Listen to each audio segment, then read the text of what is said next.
नमस्कार, good evening. स्वागत है आप सभी का आपके अपने YouTube channel sky chemistry classes में।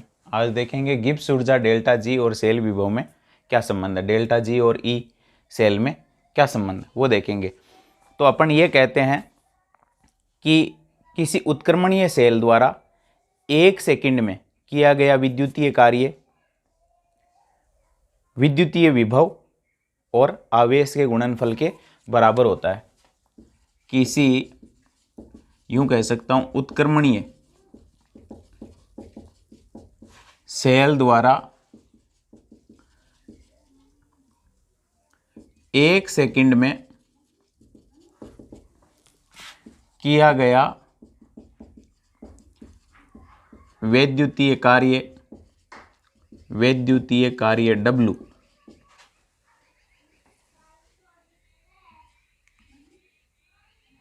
वैद्युतीय विभव V एवं आवेश के गुणनफल के बराबर, आवेश Q के गुणनफल के बराबर होता है।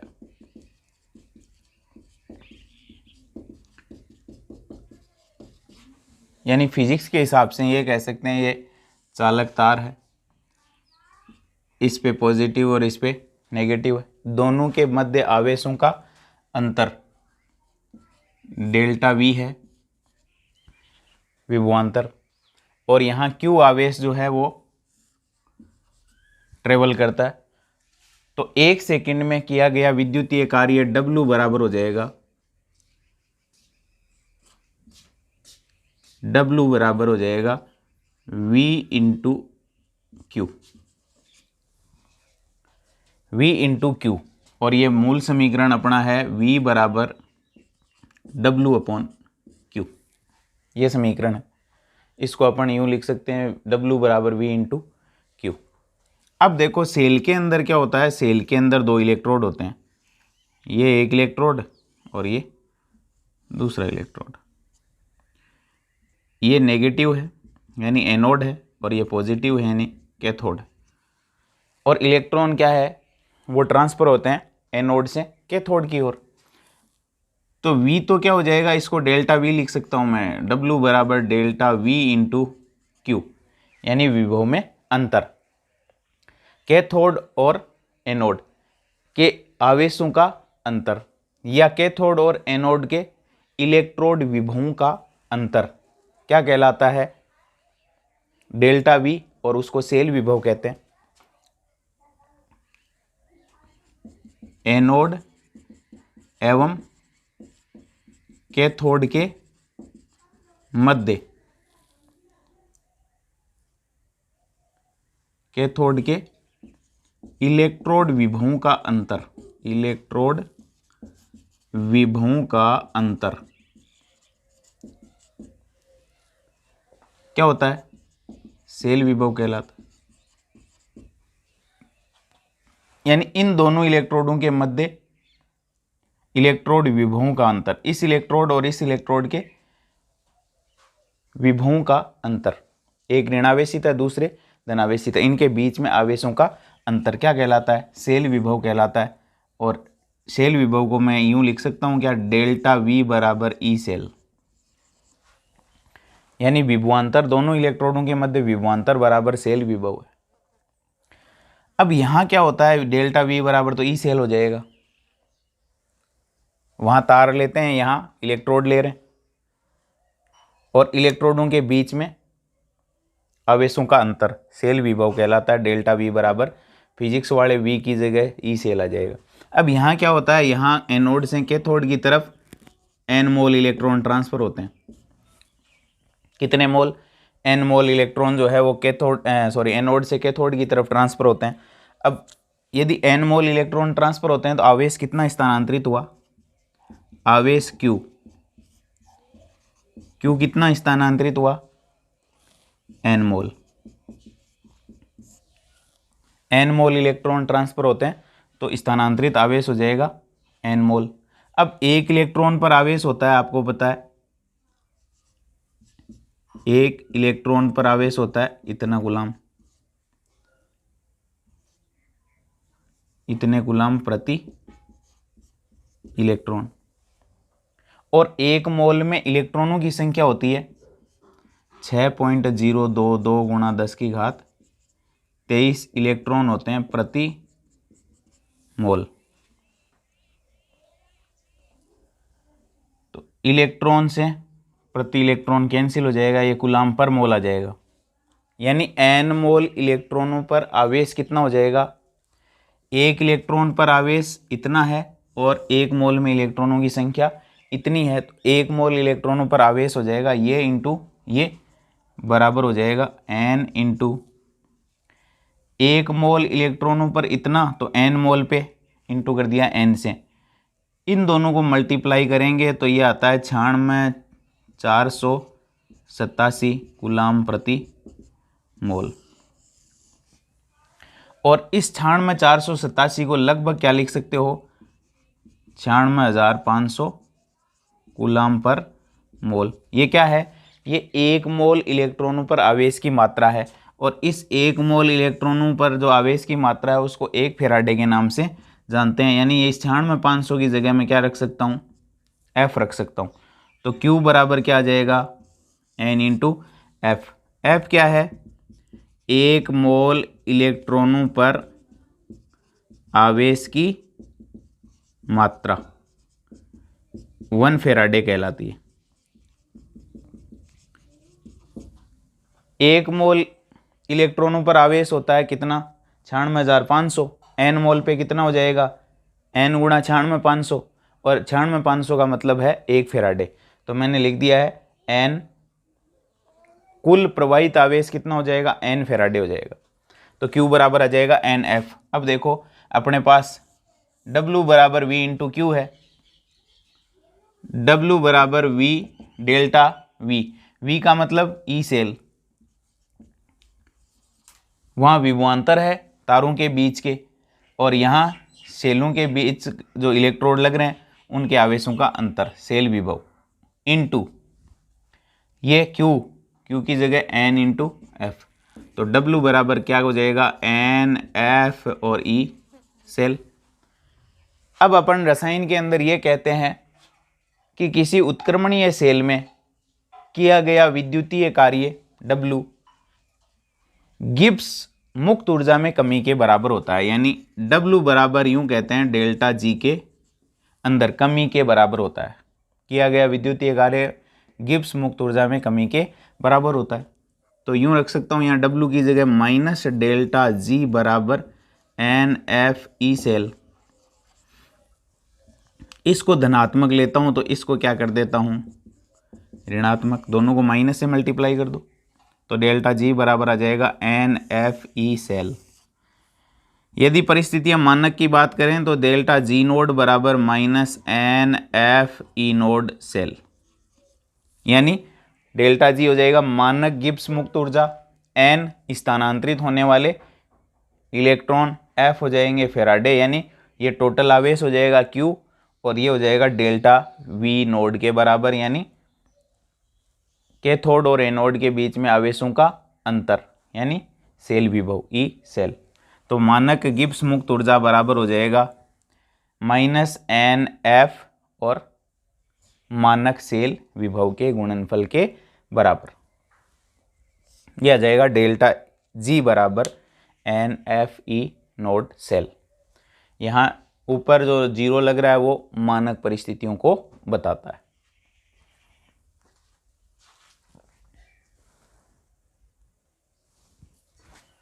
अब देखो अपन देखते हैं नेनसेट समीकरण। ये बहुत ही इंपॉर्टेंट कंपटीशन के हिसाब से और बोर्ड एग्जाम के हिसाब से बहुत महत्वपूर्ण है नेनसेट समीकरण। और नेनसेट समीकरण अपन देखेंगे, माना किसी उत्क्रमणीय सेल के अंदर निम्न सेल अभिक्रिया होती है, माना किसी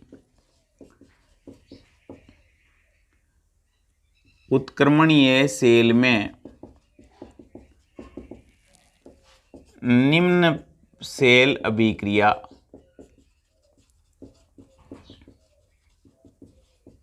होती है, और वो सेल रिएक्शन है AA प्लस BB CC और DD। इस सेल रिएक्शन के लिए साम्य स्थिरांक के को मैं कैसे लिखूंगा, के बराबर द्रव्यानुपाती क्रिया नियम से लिखता हूं उत्पादों की सांद्रताओं के घातांक, उनके ऊपर लगा देते हैं इस तरीके से, उत्पादों की सांद्रताएं और ऊपर घातांक बटा अभिकारकों की सांद्रता और उनके स्टोइकियोमेट्रिक गुणांक घातांकों के रूप में, इस तरीके से लिखते हैं के। अब किसी उत्क्रमणीय सेल अभिक्रिया के लिए गिब्स मुक्त ऊर्जा, उत्क्रमणीय सेल अभिक्रिया के लिए गिब्स मुक्त ऊर्जा डेल्टा जी बराबर होता है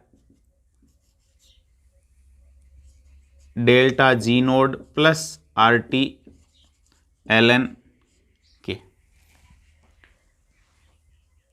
इस समीकरण से देते हैं तो डेल्टा जी बराबर delta G naught plus R T L N K, यहाँ आर गैस स्थिरांक है, टी टेम्परेचर है और ये एल एन के स्थिरांक है। के की वैल्यू यदि मैं यहाँ रख दूंगा तो ये चेंज होकर के ये वैल्यू यहाँ आ जाएगी। डेल्टा जी बराबर अभी निकाल के आए हैं अपन, वो होता है माइनस एन एफ ई, तो डेल्टा जी नोड बराबर क्या हो जाएगा, minus N F E naught cell, ये भी सेल,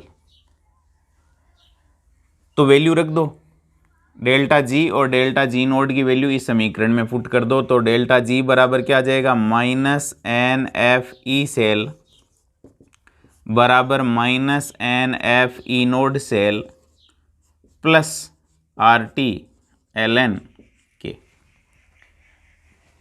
अब इस पूरे समीकरण को माइनस एन एफ से भाग दे दो,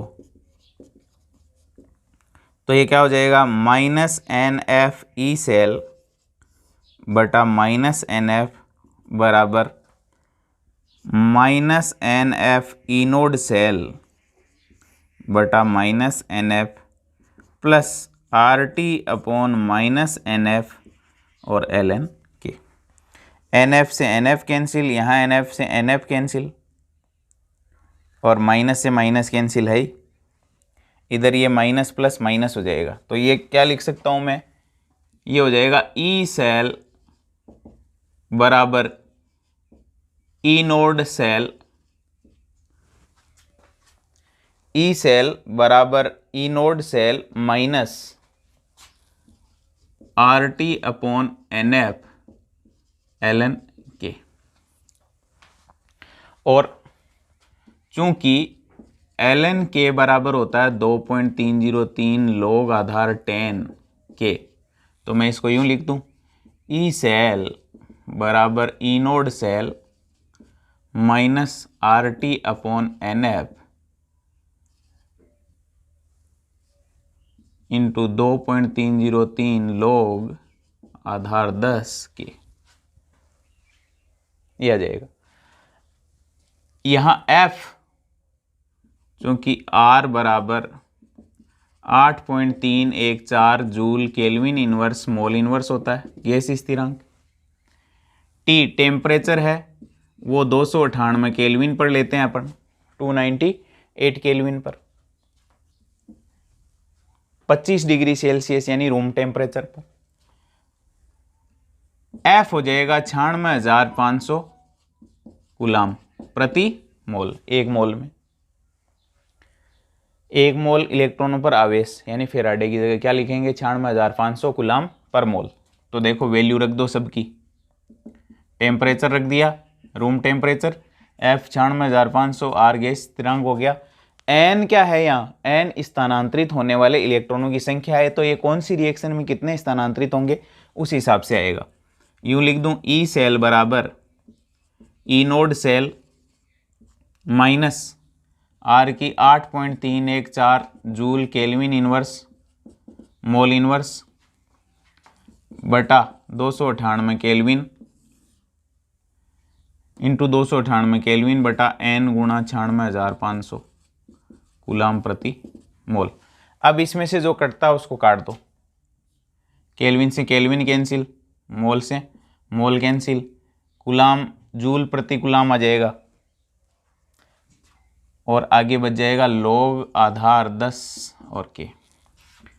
ई सेल बराबर क्या होगा, ई नोड सेल माइनस, इसको इससे मल्टीप्लाई कर देंगे 8.314 इंटू 298/96,500, तो इसकी वैल्यू आती है 0.0591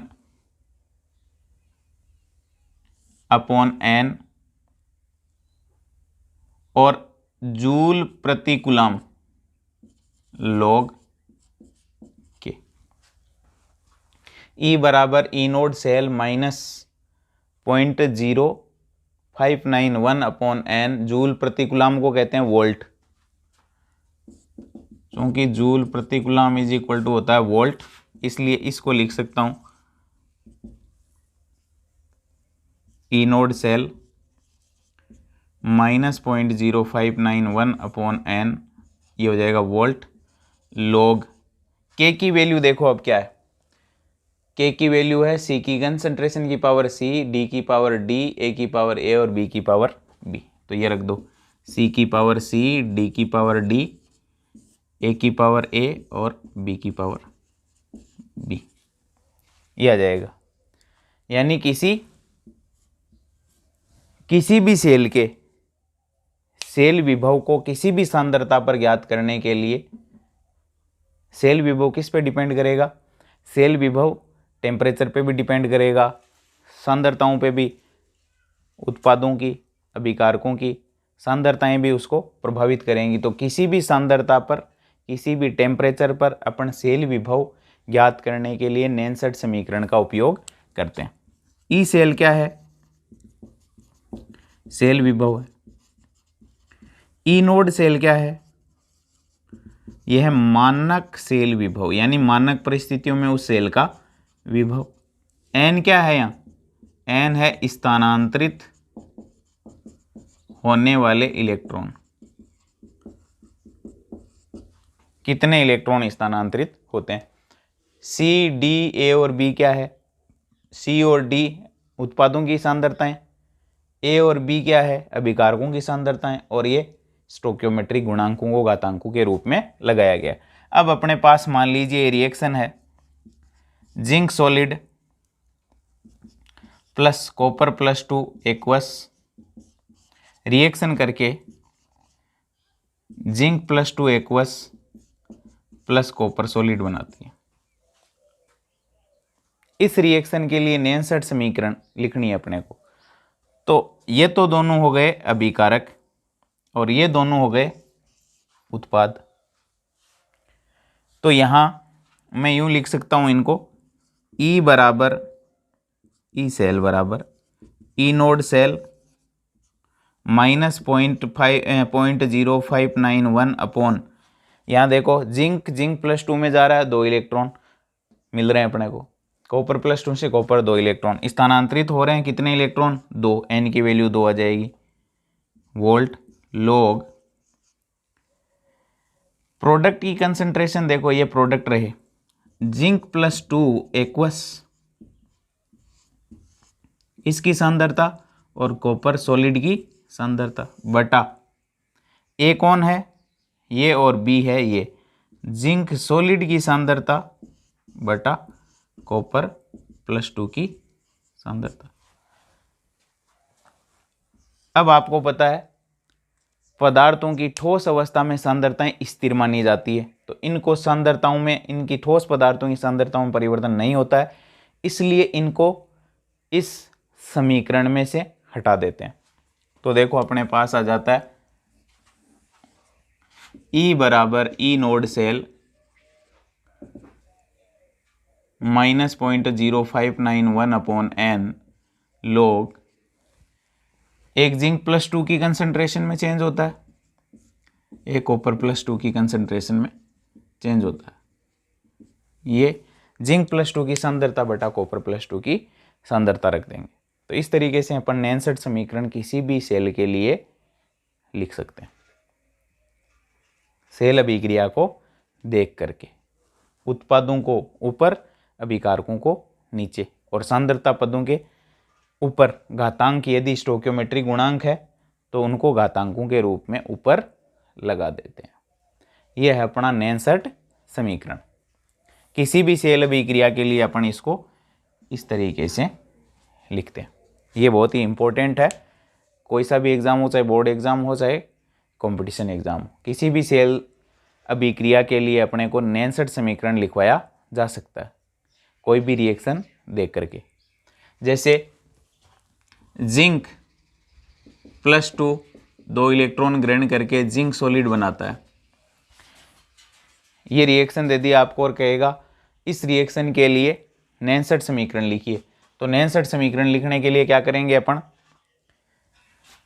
इसके लिए नेनसेट समीकरण इस तरीके से लिखेंगे, E बराबर ई नोड सेल -0.0591/n, कितने इलेक्ट्रॉन स्थानांतरित हो रहे हैं 2, तो बटा 2 लोग प्रोडक्ट कौन है जिंक सॉलिड, रिएक्टेंट कौन है जिंक +2 एक्वस।